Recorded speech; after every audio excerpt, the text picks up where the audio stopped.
जी, तो अब हम कंट्रोल वेरिएबल पढ़ते हैं, ये सब मैं मिटा देता हूँ, ठीक है, ताकि यहाँ पे मैं लिख देता हूँ कंट्रोल वेरिएबल, ठीक है। कंट्रोल का कंसेप्ट पढ़ते हैं। कंट्रोल का कंसेप्ट क्लियर नहीं होगा तो बहुत सारी कंफ्यूजन पैदा हो जाएगी। कैसे पैदा होगी समझाता हूँ। कंट्रोल वेरिएबल होता क्या है? एक होता है कंफाउंडिंग, एक होता है कंट्रोल। रिपीट करें। एक होता है कंपाउंडिंग, एक होता है कंट्रोल। जी, फिलहाल हम कंट्रोल को डिस्कस करते हैं, फिर कंफाउंडिंग को डिस्कस करते हैं। टेक्निकली जो इसका नाम होता है एक्सट्रेनियस वेरिएबल होता है, लेकिन फिलहाल मैं कंट्रोल को डिस्कस कर लूँ, उसके बाद ये सारी टॉपिक डिस्कस करेंगे, ठीक है जी। ये y आ गया, ये z आ गया, सेविंग, ठीक है। अगला वेरिएबल कौन सा? सेविंग। यहाँ तक क्लियर है? यस।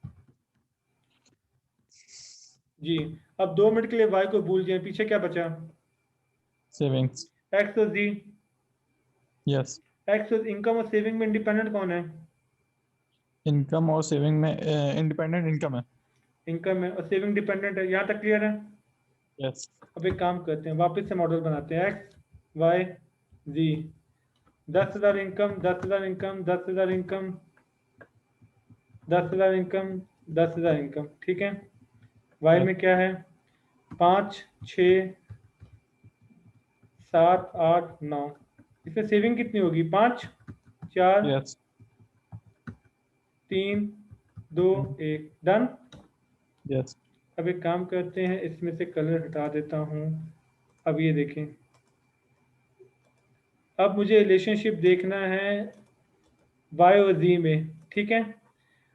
अब यस। एक सवाल ये उठता है कि क्या y और z में पॉजिटिव रिलेशन है, नेगेटिव रिलेशन है? सर नेगेटिव रिलेशन है। y और z में एक्सपेंस ज़्यादा होगा, एक्सपेंस ज़्यादा होगा तो सेविंग्स कम होंगी। नेगेटिव रिलेशन है, ठीक है। एक चीज़ बढ़ेगी तो दूसरी कम होगी। ये देखें, साबित हो रहा है कि y बढ़ रहा है तो z कम हो रहा होगा। है। दिखा आपको? यस। तो आपने कहा एक्सपेंस और सेविंग में कौन सा रिलेशनशिप है? नेगेटिव। नेगेटिव। अब देखें, अगर ये डेटा मैं लेता तो इसमें नोट करें एक्सपेंस बढ़ रहा है, सेविंग भी यस। बढ़ रही है। तो यस। अगर मैं इस डेटा पे काम करता तो रिलेशनशिप पॉजिटिव आता, यस। ठीक है। नेगेटिव को इनवर्स भी कहा जाता है, मैथमेटिक्स में इनडायरेक्ट कहा जाता है। पॉजिटिव को डायरेक्ट कहा जाता है मैथमेटिक्स के अंदर। डायरेक्ट का मतलब होता है एक बढ़ेगा दूसरा बढ़ेगा, एक कम होगा दूसरा कम होगा। इनवर्स का मतलब होता है एक बढ़ेगा दूसरा कम होगा। जैसे ग्रीन टी और वेट में इनवर्स रिलेशन है, ग्रीन टी बढ़ेगी वेट कम होगा। पेप्सी और यस। वेट में पॉजिटिव रिलेशनशिप है, पेप्सी बढ़ेगी वेट बढ़ेगा। यहाँ तक लॉजिक समझ में आती है? बिल्कुल सर। आगे चलें। अब यस। अगर मैं इस डेटा पे काम करूं तो इनवर्स रिलेशन शो होगा, यस। लेकिन इस डेटा पे काम करूं तो वो पॉजिटिव रिलेशन शो करेगा, जो थ्योरी के अगेंस्ट है बात। बिल्कुल। अब सवाल ये उठता है, ये डेटा थ्योरी के अगेंस्ट रिलेशनशिप क्यों दे रहा है मुझे? क्योंकि इनकम बढ़ रही है उसे इनकम, अब उस मसला मॉडल में। भूल क्या है, आपने इनकम का डेटा कलेक्ट ही नहीं किया होगा, ये हाइड है यस। ये। अब बैकग्राउंड में जो आपने डेटा लिया है ना, तो इस बच्चे की इनकम कुछ और थी, इसकी इनकम कुछ और थी, इसकी इनकम कुछ और थी, इसकी इनकम कुछ और थी। तो क्या इन दोनों के रिलेशनशिप पे ये वेरिएबल इंपैक्ट डाल रहा है? बिल्कुल। तो इसे हम कहते हैं कंफाउंडिंग वेरिएबल। क्या कहते हैं? कंपाउंडिंग। Confounding variable. अब आप मुझे साबित कैसे करेंगे? आप क्या कहेंगे? ये रिलेशनशिप जो पॉजिटिव आ रहा है, आप कहेंगे ये रिलेशनशिप पॉजिटिव है नहीं, जिसमें आपने हम्म। पॉजिटिव दिखाया है, ठीक है। आप कहेंगे ये आप इसको पॉजिटिव रिलेशनशिप दिखा रहे हो, जबकि इन दोनों का रिलेशनशिप पॉजिटिव है नहीं, यही बोलेंगे ना? यस। यस। आप कहेंगे इन दोनों का रिलेशनशिप क्या है? नेगेटिव। अब मैं आपसे कहता हूं कि भाई साबित हो रहा है, डेटा से साबित हो रहा है, तो आप कहेंगे यहाँ पे कंफाउंडिंग वेरिएबल रोल प्ले कर रहा होगा। तो आप मुझे यस। कहेंगे काम करें, इनकम को कंट्रोल करें। कंट्रोल का मतलब होता है इनकम को सेम करें, फिक्स करें, सेम इनकम का बंदा लाएं, फिर देखेंगे रिलेशनशिप क्या है। यहाँ तक बात समझ में आ गई? बिल्कुल। क्लास, यहाँ तक बात समझ में आ गई? यहाँ तक लॉजिक क्लियर है? Yes sir. अगर मैं इनकम को कंट्रोल नहीं करूंगा तो फिर क्या होगा? रिलेशनशिप गलत आएगा। आपको ओरिजिनल रिलेशनशिप का कभी भी नहीं पता चलने वाला। तो आप कहते हो दूसरे को कंट्रोल करो, अभी तो मैंने एक को कंट्रोल किया है, काफी सारों को कंट्रोल करना पड़ जाएगा। इसकी और एग्जांपल्स करें। यस। अगर कंट्रोल नहीं करेंगे तो ये कंफाउंडिंग स्पेलिंग मैंने गलत लिख दिया। यहाँ तक क्लियर है? यस। और एग्जांपल्स करें, यहीं पे करते यस। हैं। एक्सपेंसेस करते हैं, सेविंग करते हैं, ठीक है। अब माने यहाँ पे मेल है, male male female female female, ठीक है। अब मेल की इनकम 10,000 थी, फीमेल की 10,000, 20,000, 30,000, 15,000, और यहाँ पे कर लेते हैं हम लोग 25, यहाँ पे कर लेते हैं 35, ठीक है। इसने खर्चा किया 5, इसने खर्चा किया 10, इसने खर्चा किया 15, इसने भी 5, इसने भी 10, इसने भी 15। अब नोट करें, 10 वाला 5 कर रहा है और 15 वाला भी क्या कर रहा है? 5। तो आपने कहा कि भाई एक्सपेंसिव से कोई फर्क नहीं पड़ रहा सेविंग पे। यस। देखें 20 वाला भी 10 कर रहा है, 25 वाला भी क्या कर रहा है? 10 कर रहा है। हद कि यस। पीछे क्या रोल प्ले कर रहा है? पीछे इनकम चेंज हो रही है जेंडर रोल उनकी। प्ले कर रहा है। जो पहला वाला जेंडर। बिहेवियर है वो मेल का है, जो बाद वाला बिहेवियर है वो फीमेल का है। फीमेल। तो आप कहेंगे एक्सपेंस टू सेविंग का अगर रिलेशनशिप देखना है तो ऑल अदर वेरिएबल्स को कंट्रोल करो जो जो इनको इन्फ्लुएंस कर सकते हैं। ये बात समझ रहे हैं? जैसे इस यस। केस के अंदर मैंने दिखाया कि इनकम इन्फ्लुएंस कर रही थी, तो आपने कहा यस। सेम इनकम रखोगे तो मसला सॉल्व होगा। तो यहाँ पे आप कहेंगे या तो सारे मेल ले लो या तो सारे फीमेल ले लो। जेंडर क्या कर रहा है? रोल अप्लाई कर रहा है कि वो हाँ। रिलेशनशिप चेंज हो फिर रहा है। कोई आदमी मुझसे कहेगा एक्सपेंस और सेविंग में रिलेशनशिप देखना है ना, तो एजुकेशन को कंट्रोल करो। एक एजुकेशन वाले का बिहेवियर कुछ और होता है, लो एजुकेशन वाले का बिहेवियर कुछ और होता है।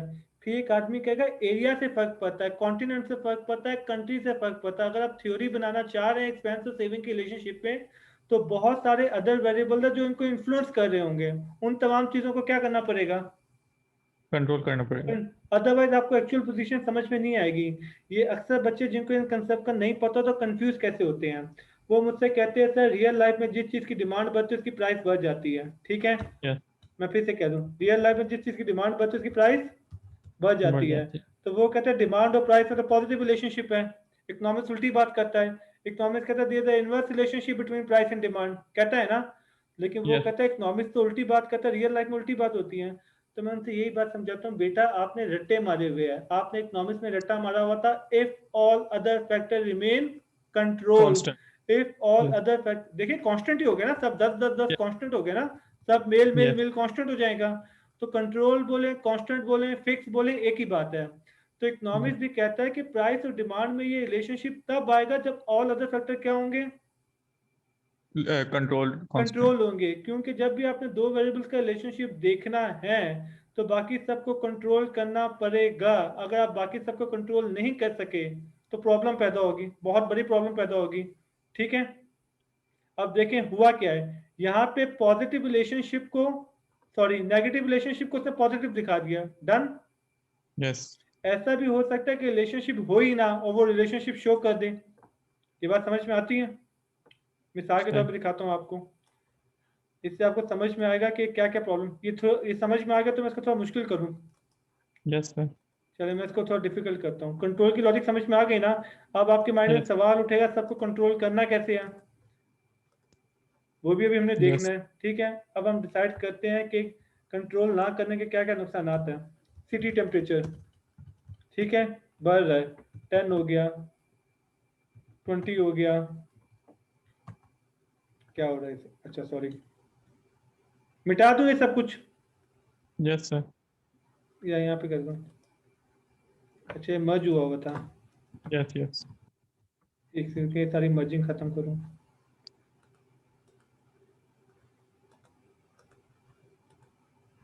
ठीक है, सिटी टेम्परेचर कितना है? 10, 20, 30, 40, 50, ठीक है। आगे चलें। यस। आइसक्रीम की सेल ले लूं? ओके। आइसक्रीम की सेल पहले 2,000 की होती थी, अब 5,000 की हो रही है, फिर 6,000 की हो रही है, 8,000, 10,000, ठीक है। यहाँ तक लॉजिक क्लियर है? सिटी टेम्परेचर बढ़ेगा, आइसक्रीम की सेल बढ़ेगी। बिल्कुल। ये x1 हो गया। x2 हो गया, ठीक है। x3, हाँ बीच फ्रीक्वेंसी, सिटी टेम्परेचर बढ़ेगा, बीच पे जाने की फ्रीक्वेंसी बढ़ेगी। बिल्कुल। पहले 100 लोग जाते थे, अब 200 जा रहे हैं, फिर 300, फिर 400, फिर 500। थ्योरी देखें, सिटी टेम्परेचर का बीच पे जाने की फ्रीक्वेंसी से ताल्लुक है। यस। चलें, अब इमेजिन करें सिटी टेम्परेचर को भूल जाएं आप लोग, पीछे क्या बचा? आइसक्रीम सेल और बीच। अब एक आदमी का मैंने डेटा से साबित किया आइसक्रीम की सेल बढ़ती है तो बीच की जाने की फ्रीक्वेंसी बढ़ जाती है, क्या दोनों को कोई तुक बनता है? नहीं। ये बात समझ में आ रही है आपकी? तो आप कहेंगे भाई इसकी कोई थ्योरी नहीं है, वो कहेंगे डेटा से साबित है, ये सारी बातें साबित है। तो अगर आपने उसको साबित करना है कि इन दोनों का रिलेशनशिप नहीं है, अच्छा बताएं अगर मैं सॉफ्टवेयर में ये दोनों वेरिएबल डालूं, सॉफ्टवेयर रिलेशनशिप शो करेगा नहीं करेगा? रिलेशनशिप शो करेगा। उस रिलेशनशिप को कहते हैं स्पूरियस रिलेशनशिप। क्या कहते हैं? ओ यस। स्पूरियस रिलेशनशिप का मतलब होता है दो वेरिएबल्स में रिलेशनशिप शो हो रहा है, लेकिन बाहर के कुछ वेरिएबल है जो इफेक्ट डाल रहे हैं, ये बात समझ रहे हैं? Unseen yes. फैक्टर्स का इफेक्ट हो रहा है जो मॉडल के अंदर नहीं है। तो बेसिकली सिटी टेम्परेचर पीछे से रोल प्ले कर रहा है। डन। यस। अब आपने अच्छा इसको और आगे करते हैं और मुश्किल करते हैं, बीच पे जाने की फ्रीक्वेंसी बढ़ेगी तो पानी में जाने की फ्रीक्वेंसी बढ़ेगी। यस। पहले 50 लोग पानी में जाते थे, फिर 100 जाते थे, फिर 120 हो गए, 150 हो गए, 170 हो गए। यस। पानी में जाने की फ्रीक्वेंसी बढ़ेगी तो डूबने की चांसेस बढ़ेंगे। बिल्कुल। पहले 8 लोग डूबते थे, फिर 12 डूबे, फिर 15 डूबे, फिर 18 डूबे, फिर 25 डूबे। ये x4 था, ये x5 था। अब ये x5 और x2 क्या है? Ice cream cell. x5 क्या है? डूबने का रेशियो। नहीं कर रोशन। अब कोई आदमी मुझसे कहे आइसक्रीम की सेल बढ़ेगी तो डूबने का रेशियो भी बढ़ेगा, देखो डेटा से साबित है। लॉजिकल बात है। सही है। तो मैं कहूँगा इसकी बिल्कुल। कोई आप रूल नंबर 3 तोड़ रहे हैं, थ्योरी वाला। वो कहीं देखें डेटा यस। से साबित हो गया, तो मैं कहता हूँ अच्छा एक काम करते हैं, एक काम करते हैं 2 मिनट के लिए, एक काम करते हैं। मैं एक काम क्या करता हूँ, बीच पे जाने की फ्रिक्वेंसी फिक्स कर देता हूँ, ठीक है। 100, यस। 100, 100, सर 200 कर 100, दिया आपने। 100। बीच पे जाने की फ्रिक्वेंसी में चेंज। नहीं कर रहा। अब एक काम करो, आइसक्रीम की सेल बढ़ाओ, देखता हूँ लोग डूबते नहीं डूबते। अगर तुम्हारी बात सही हुई तो फिर आइसक्रीम की सेल बनने से लोग डूबेंगे। हम्म। लेकिन आप जैसे ही मैं बीच की फ्रिक्वेंसी को कंट्रोल करूंगा तो डूबना बंद हो जाएंगे ना। यस। तो मैं साबित कर दूंगा कि बेसिकली जब आपने आइसक्रीम स्केल के डूबने के साथ रिलेशनशिप देखा था, तो ये जो बाकी 3 वेरिएबल है ये रोल प्ले कर रहे थे। इनको अगर मैं यस। कंट्रोल करूंगा तो फिर एक्चुअल रिलेशनशिप सामने आएगा। डन हो गया। यस। तो जब आप इन्हें कंट्रोल नहीं कर रहे थे तो हम इसे कंफाउंडिंग वेरिएबल कह रहे थे, लेकिन जब इसे आप कर लेंगे तो आप इसे कंट्रोल वेरिएबल कहेंगे। यहाँ तक क्लियर हो गया? ओके। कर लेंगे तो कंट्रोल, नहीं करेंगे तो क्या प्ले करे? कंफाउंडिंग। कंपाउंडिंग। क्लियर हो गया? ये दोनों चीजें यस। हम एक्सट्रेनियस के नाम पे पढ़ते हैं, एक्सट्रेनियस वेरिएबल। ठीक है। तो एक्सट्रेनियस वेरिएबल में कंट्रोल भी पढ़ाया जाता है, कंफाउंडिंग भी पढ़ाया जाता है। ये बात समझ में आ गई? ओके। तो एक्चुअल में रिलेशनशिप देखने के लिए हमें क्या करना चाहिए? एक्सट्रेनियस वेरिएबल को देखना चाहिए। हाँ कंट्रोल करना चाहिए, कंट्रोल नहीं करेंगे तो कंट्रोल। Actual relation. अच्छा जब आप कंट्रोल नहीं करेंगे, अब देखिए जैसे मैंने यहाँ पे कंट्रोल नहीं किया था तो उसने एक नेगेटिव रिलेशनशिप को पॉजिटिव दिखा दिया एक्सपेंस ऑफ सेविंग में, राइट? बिल्कुल। और यहाँ पे जब रिलेशनशिप नहीं मैंने कंट्रोल किया वेरिएबल को, तो दो वेरिएबल जिनमें रिलेशनशिप था ही नहीं उसने उसमें रिलेशनशिप दिखा दिया। तो आपको लॉजिक बिल्कुल। समझ में? कंट्रोल ना करने से कितने मसाइल हो रहे हैं। यस। अब कैसे कंट्रोल किया जाएगा, पार्शियल कोरिलेशन का क्या कंसेप्ट होता है? ठीक है, आपने एक वर्ड सुना होगा पार्शियल कोरिलेशन, उसमें हम वेरिएबल्स को कंट्रोल करते हैं। फिर एक और होता है हम रिसर्च डिज़ाइन चेंज कर देते हैं। सेम पार्टिसिपेंट का कंसेप्ट आएगा कि डिफरेंट पार्टिसिपेंट हो तो क्या होता है, सेम पार्टिसिपेंट हो तो क्या होता है, सिस्टमेटिक वेरिएंस क्या होता है, अनसिस्टमेटिक वेरिएंस क्या होता है। ये कंसेप्ट इस वीडियो को मैं पॉज करता हूँ, अगली वीडियो में पढ़ते हैं, ठीक है। ओके। कंट्रोल वेरिएबल में कोई कंफ्यूजन है तो बताएं। नो। क्लास कंट्रोल वेरिएबल का कंसेप्ट क्लियर है? कोई क्वेश्चन है तो पूछें।